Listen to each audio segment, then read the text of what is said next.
Hello all, అందరికీ నమస్కారం. Welcome back to my channel tasty food tales Telugu. తమ్నేల్లో mention చేసినట్లు ఇప్పుడు మనం మిరియాల రసం ఎలా చేయాలో చూద్దామా.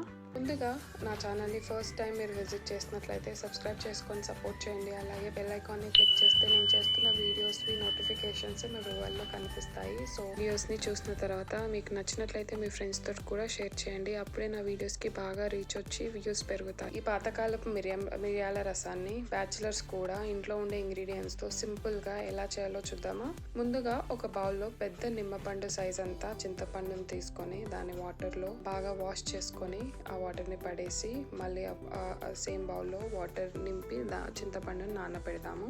ఇప్పుడు మిరియాల పౌడరు రసంకి ఎలా చేయాలో చూద్దామా. ముందుగా ఒక 15 వెల్లుల్లి రెబ్బలు, 3 స్పూన్ల మిరియాలు, అలాగే 2 స్పూన్ల జీలకర్ర వేసుకొని, స్పైసీనెస్ కొంచెం ఎక్కువ నచ్చే వాళ్ళు ఇంకొక స్పూన్ ఎక్స్ట్రా మిరియాలు కూడా వేసుకోవచ్చు. సో ఈ మూడింటిని కచ్చాపచ్చాగా దంచుకోవాలండి.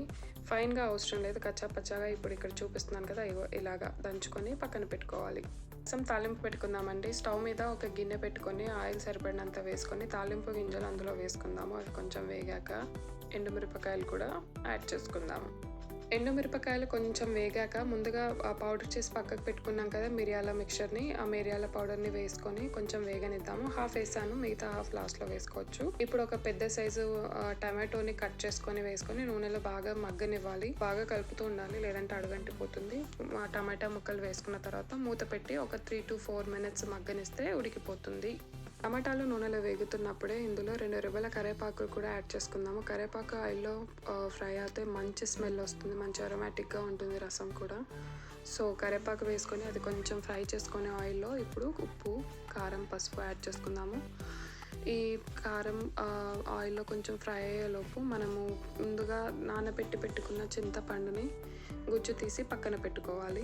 ఇప్పుడు నాకు ఆ గుజ్జు ఒక కప్ వరకే వచ్చిందండి. నేను మా ఇంట్లో ఉన్న చింతపండు అంత పులుపు ఏం లేదు, సో నేను ఒక కప్ నిండా వేసాను. మీ చింతపండు రుచికి తగ్గట్టు మీరు చింతపండు రసాన్ని యాడ్ చేసుకోవచ్చు, క్వాంటిటీని బట్టి. అంటే మీరు ఎంతమందికి చేస్తున్నారో ఆ క్వాంటిటీని బట్టి సో మీరు వాటర్ యాడ్ చేసుకోవచ్చు. సో నేనైతే ఒక కప్పు చింతపండు గుజ్జుకి నేను 2.5 కప్పుల వాటర్ యాడ్ చేస్తాను. ఇప్పుడు మిగిలిన మిరియాల పౌడర్ మొత్తాన్ని వేసుకుందామండి. చివరిగా ఇందులో కొత్తిమీర యాడ్ చేసుకొని రసంని బాగా మరగనిస్తే అంతే, టేస్టీగా ఉండే మిరియాల రసం పాతకాల పద్ధతిలో రెడీ.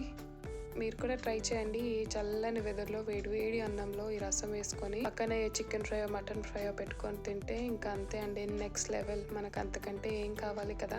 మీకు ఈ రసం నచ్చిందా? నచ్చినట్లయితే మీరు కూడా ట్రై చేసి ఎలా కుదిరిందో నాకు కామెంట్ చేయండి. అలాగే వీడియో నచ్చినట్లయితే లైక్ చేయండి, షేర్ చేయండి, సబ్స్క్రైబ్ చేయండి. అలాగే thank you for visiting my channel.